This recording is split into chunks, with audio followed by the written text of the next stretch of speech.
Ai de mim, que dor, provocações, ainda provocações.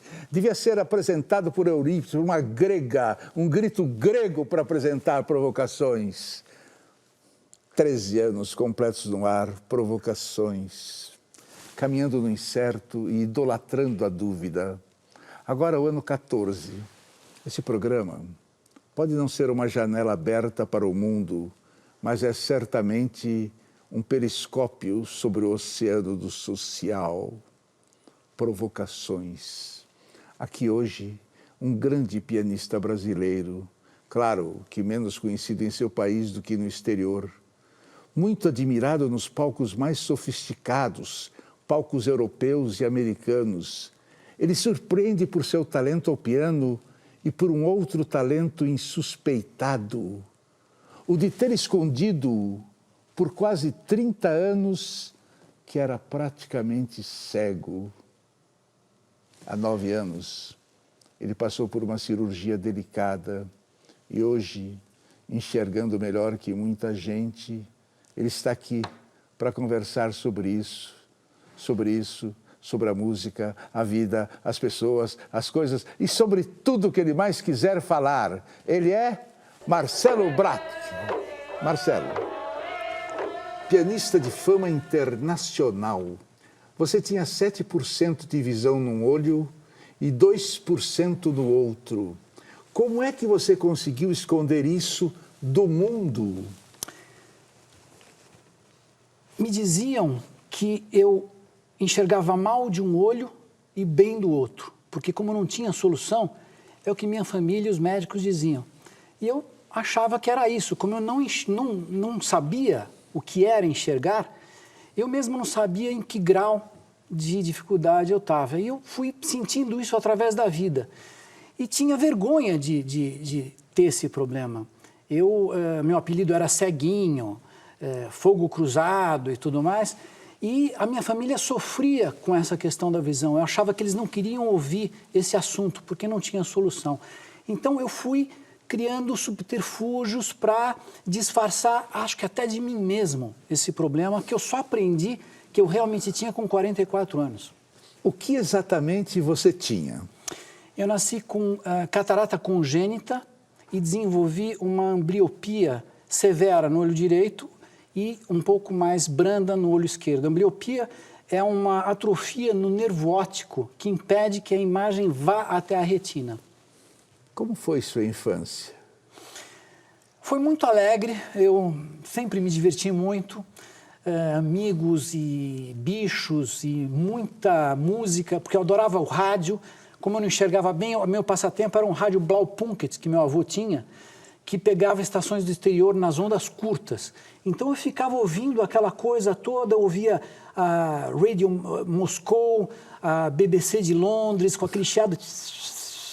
E eu ficava imaginando como é que o mundo era com aquelas vozes que eu nem entendia. Isso assim, bem jovem mesmo. Você era metido mesmo, né? Aquilo me fazia companhia, sabe? Então, eu gostava muito de música sertaneja também. O caseiro da casinha do meu avô de Campos do Jordão, João Julião da Silva, me introduziu a música de Tonico e Tinoco. Então eu ficava assim horas ouvindo tudo aquilo e tudo mais, e a minha infância foi muito feliz. Como é que você se virava na escola? Eu não me virava, na verdade. Eu fui para uma escola normal, depois fui para uma escola especial, onde só tinham 2 alunos na classe.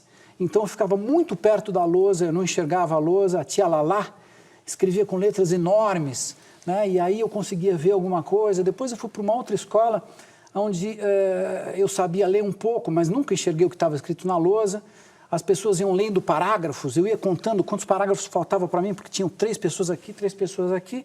Eu decorava lendo aquele parágrafo e tal, daí eu fingia que eu lia decorado. Um dia, um menino aqui leu 2 parágrafos, então eu perdi o fio da meada e não conseguia mais ler. E como você aprendeu a tocar piano? Foi o prelúdio número 4 de Chopin, tocado pelo meu pai. Era um senhor de 34 anos, divorciado. Eu fui visitá-lo na casa dele, tinha comprado um piano. Eu nem sabia que ele tinha estudado piano na infância dele. e ele estava tocando um prelúdio, uma música que eu não sabia nem que música era o prelúdio número 4 de Chopin, e eu adorei aquilo e fui tentar imitar no teclado e tal, e ele viu que eu estava tirando um pouquinho as notas, me ensinou um pouquinho. Depois de uma meia hora eu estava tocando metade do prelúdio mal e tudo mais, ele achou que eu tinha talento e chamou uma professora, Zélia Deri, que fez uns testes meio malucos comigo e falou, ela era muito exagerada, falou assim, menino vai ser um grande pianista internacional. E ela viu que eu ia ter um problema de leitura de partitura muito grande e começou a desenvolver um método que ela inventou praticamente para eu pegar músicas de ouvido e memorizar rapidamente e conseguir tocar. Não Foi lendo assim. partituras, você memorizava as músicas. Fale sobre essa capacidade de decorar tudo e devolver com talento ao público. A música me causava uma reação que eu procurava no piano repetir aquilo, não através do movimento, eu buscava a emoção e o som vinha depois. Eu buscava num sistema que eu inventei, um pouco braille, de tocar piano com as mãos muito perto do teclado, né? Para não correr riscos, não ter aqueles saltos, minha técnica foi uma técnica que eu mesmo inventei para tocar piano, sem riscos. E a memória era uma coisa que acontecia inerente à minha racionalização. Eu memorizava muito rápido, porque se eu tivesse que realmente ficar relendo as partituras, era tão sofrido, e eu lia praticamente nada, muito mal, não entendia realmente o que estava acontecendo, que era muito mais fácil para mim memorizar.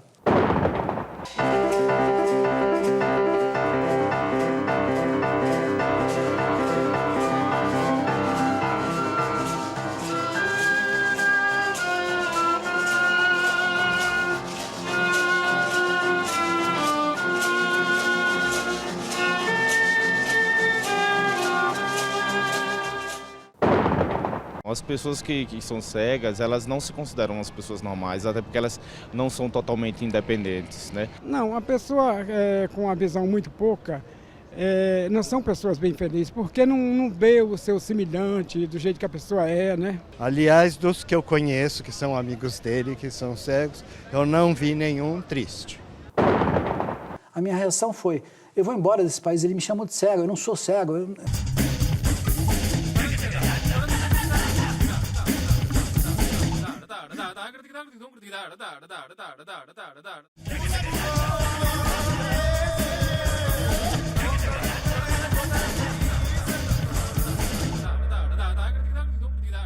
Dizem que o maestro Eleazar de Carvalho, ninguém menos que o Eleazar de Carvalho, descobriu você numa festinha.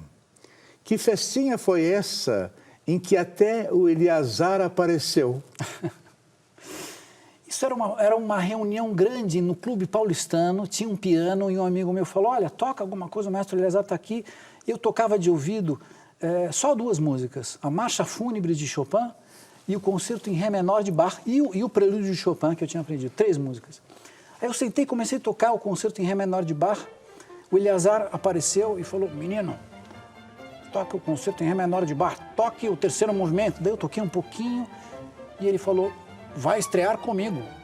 Eu achei que era brincadeira, aí um dia recebi um telefonema, fui convidado para tocar o Concerto em Ré menor de Bach, que eu tinha aprendido de memória, e foi muito engraçado que eu fui ensaiar e o maestro falou para a orquestra, a USESP, vamos repetir o compasso número 48. E eu falei, compasso número 48. Eu levava a partitura para fingir que eu estava lendo, entendeu? Falei, maestro, compasso número 48, o que é isso? Eu sei que tem compasso, mas não sabia que tinha número. Eu só sei tocar esse concerto do começo ao fim, né? Aí ele cantou para mim onde era, eu fui lá e peguei e toquei. Foi assim que eu fiz a minha estreia com o maestro Eleazar de Carvalho, que foi um padrinho que eu tive. Que te levou para a fama internacional. Demorou um pouco para isso começar a acontecer bem devagarinho para mim. Quilos de textos sobre você na mídia antes da operação não desconfiavam de nada. Era isso mesmo? Ou os jornais te blindavam? Não, eu blindava essa informação porque, como eu disse, Quando eu fui para os Estados Unidos fazer uma consulta com um grande oftalmologista, ele me disse, você é tecnicamente cego. A minha reação foi, eu vou embora desse país, ele me chamou de cego, eu não sou cego. Eu achava que eu não era realmente, que eu não tinha uma deficiência tão grande. Então, eu escondia de todo mundo esse problema, não gostava de falar desse assunto. Falando aqui com você agora, é uma novidade dos últimos 9 anos. Você fugiu dos Estados Unidos? Não fugi porque a Marianita Luzatti, minha esposa, que me convenceu a ir para lá e a fazer essa operação, ela me levou na marra, em camisa de força, para operar. Legal.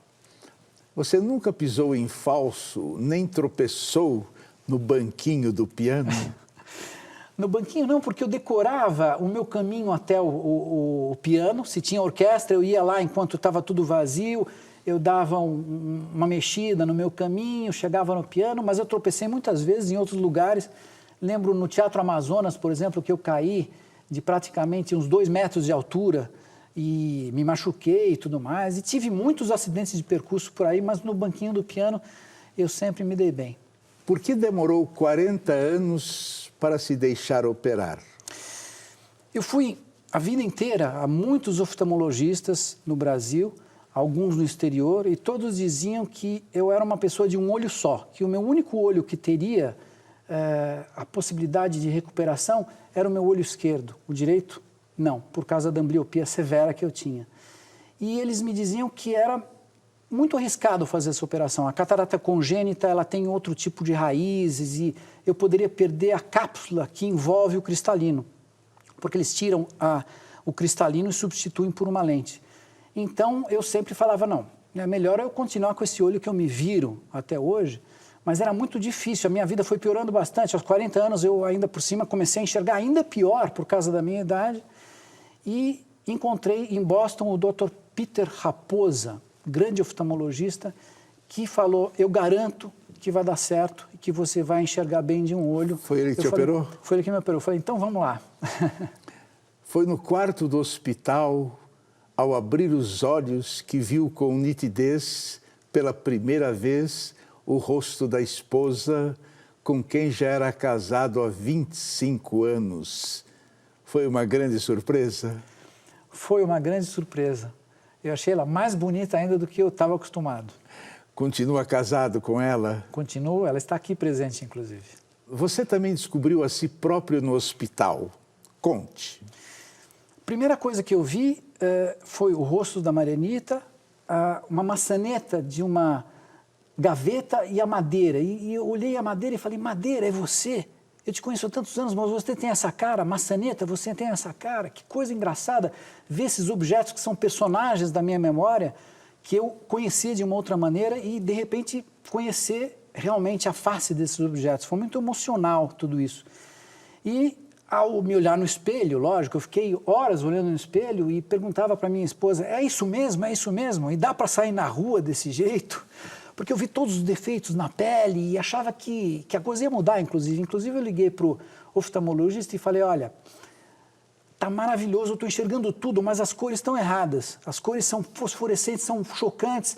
Eu não estou aguentando esse negócio. Parece um desenho animado, caricato e tal. Quando é que isso vai voltar a ser normal? Ele falou, isso não vai voltar a ser normal. Essas são as cores que a tua retina nunca teve contato.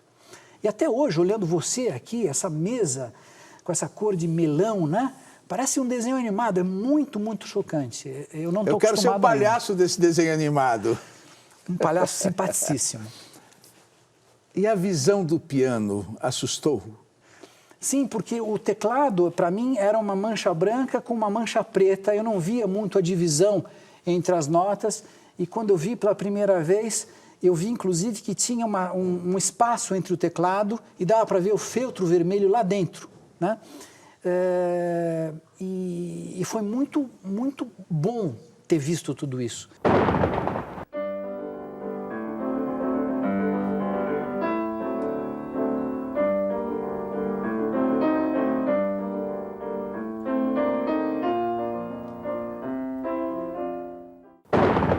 Eu ouço as melodias dele e elas ficam me assombrando a noite inteira.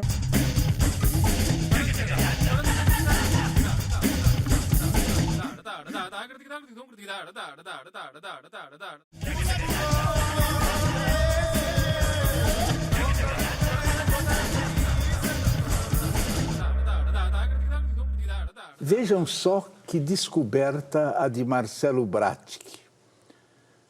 Ver o mundo desse jeito nítido me fez ver melhor as diferenças sociais que existem, principalmente em São Paulo. E aí o que você fez? Decidi formar um grupo de percussão com jovens músicos talentosos que aprenderam a tocar nas ruas das periferias de São Paulo. Depois isso se transformou numa orquestra que chama-se Camerata Brasil. E dessa maneira eu comecei a formar esse projeto profissionalizante.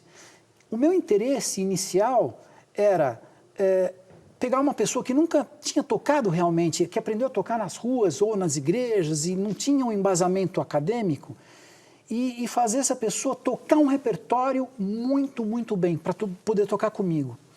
Como um diretor de cinema como Rossellini ou De Sica, que usava não atores para fazer aqueles filmes maravilhosos como Ladrão de Bicicleta, por exemplo, entendeu? Então, o meu interesse era entrar lá no coração daquele moleque que aprendeu a tocar aquele violino, como o violino de um circo, de repente, e fazer aquela coisa se transformar numa outra expressão e tirar a expressão dele e fazer aquilo crescer. E, ao fazer isso, eu acabei profissionalizando uma série de jovens e esse projeto cresceu muito mais do que eu imaginava, virou um projeto realmente social. Marcelo, jovens percussionistas do Jardim Miriam, periferia de São Paulo, tocando com você no Carnegie Hall, Nova York, agradaram ao público? Eu acho que sim, pelo que eu observei, inclusive esse concerto foi o primeiro concerto que eu dei depois da minha operação. E ao entrar no palco, eu vi toda a plateia lá com uma cara feliz, esperando um bom concerto. Eu tinha muito medo do público, porque eu não enxergava o público. Eu achava que eles eram assim um barulho meio hostil a mim. E esse concerto foi muito legal. E a percussão me fez relaxar muito nesse concerto. Então foi um concerto onde teve uma adrenalina muito grande e o público deve ter sentido isso vindo desses percussionistas que aprenderam essa coisa ali do sangue mesmo das ruas do Brasil. Jovens da periferia de Vitória, Espírito Santo, tocam Vila Lobos e Dorival Caymmi com você nos melhores salões europeus. Por que Caymmi e Vila Lobos juntos? O Caymmi, que é um compositor que eu estou descobrindo agora, é um novo projeto que eu estou fazendo com a Camerata Brasil, ele é um compositor perfeito, né? Eu ouço as melodias dele e elas ficam me assombrando a noite inteira, eu não consigo parar de cantar isso na memória. Se você tirar uma nota de Caymmi, você estraga a música inteira. E Vila Lobos é um monstro da música erudita e popular, ele é um compositor erudito com alma popular, é um compositor popular com alma erudita. Dorival Caymmi também é um compositor popular com um espírito de um refinamento erudito, como o de Bach, como o de Mozart. Por isso eu estou colocando eles juntos. E o Vila Lobos, que adora o Brasil, tem uma inspiração pela terra brasileira e Dorival Caymmi pelo mar. Então, esse próximo projeto é a terra e o mar do Brasil. Dizem que a biógrafa da Lady Di se interessou pela sua história. É isso? A Kate Snell é uma escritora inglesa, foi a um concerto meu no Wigmore Hall e veio falar comigo depois do concerto. Eu já tinha feito a operação, ela soube do problema que eu tinha tido. Nessa época eu não falava, mesmo depois da operação eu não gostava de falar sobre esse assunto. E ela pediu para fazer algumas entrevistas, para ver se essa história era de interesse dela. E começamos a conversar, eu fui contando coisas engraçadas, coisas trágicas que aconteciam e tal, e fui me abrindo nesse sentido. E ela está escrevendo esse livro sobre o que aconteceu comigo visualmente, essa descoberta da visão numa idade de 44 anos, e a música como uma espécie de ponte entre eu e as pessoas. E está sendo uma experiência diferente para mim. A gente pode comprar ou você vai dar de presente? Eu vou dar de presente. Não, quero comprar. Diz aqui, Bratic toca Tom Jobim em presídios femininos de São Paulo. Só femininos? Não, masculinos também.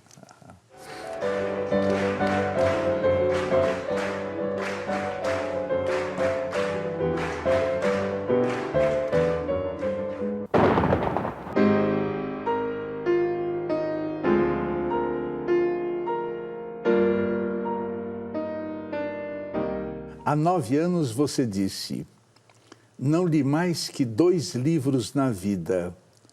Você já passou do 5º livro? Eu vou falar uma coisa, eu só li 2 livros na vida.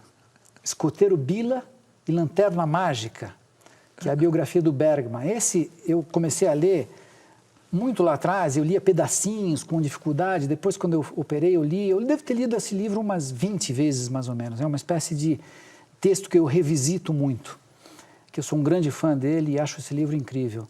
Mas o fato de eu enxergar bem, agora a leitura não se transformou num costume meu, né? Eu ainda tenho dificuldade em movimentar meus olhos, de pular de uma linha para o outro. Então, para mim, mesmo enxergando bem, o movimento não é uma coisa fácil. Mas tendo Bergman também perto é maravilhoso, né? Isso sim. Foi a música ou a visão o que te curou os males da alma?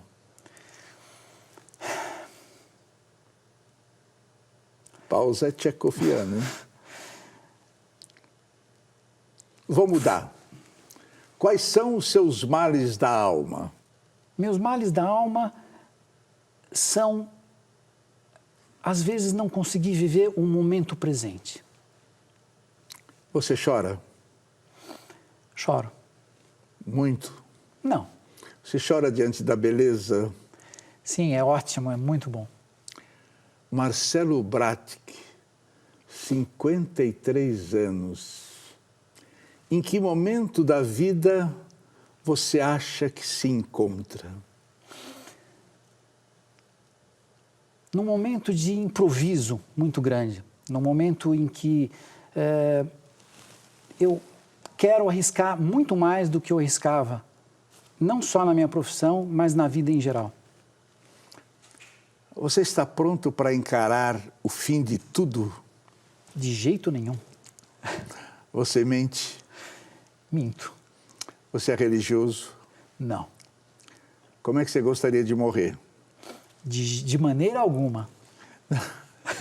Mas vai ficar no hospital com aquele negócio assim e tal. Agora, se houver reencarnação, onde e como você gostaria de voltar? Talvez como um pastor alemão. Que maravilha. Ai, ai, ai. Qual pergunta você gostaria que eu tivesse feito, mas eu não fiz? O que é a vida? Então eu vou perguntar para você para acabar a nossa entrevista. Marcelo, o que é a vida? A vida talvez seja uma serra com curvas ascendentes que uma serra maravilhosa que você vai vendo cada vez mais e a vista vai se tornando cada vez melhor.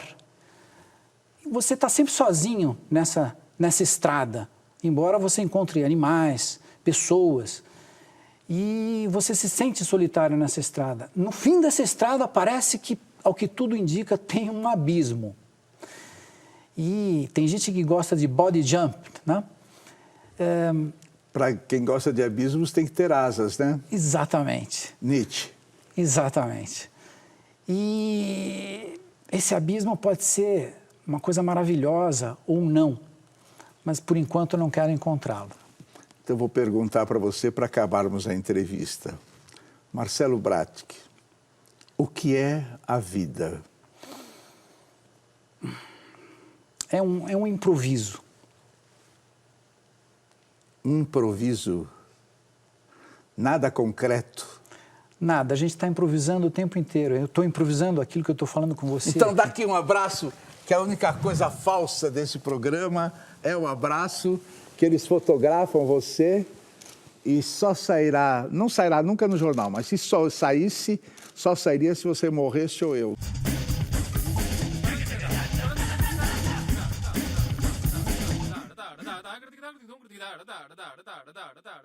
Pois minha imaginação não tem estrada.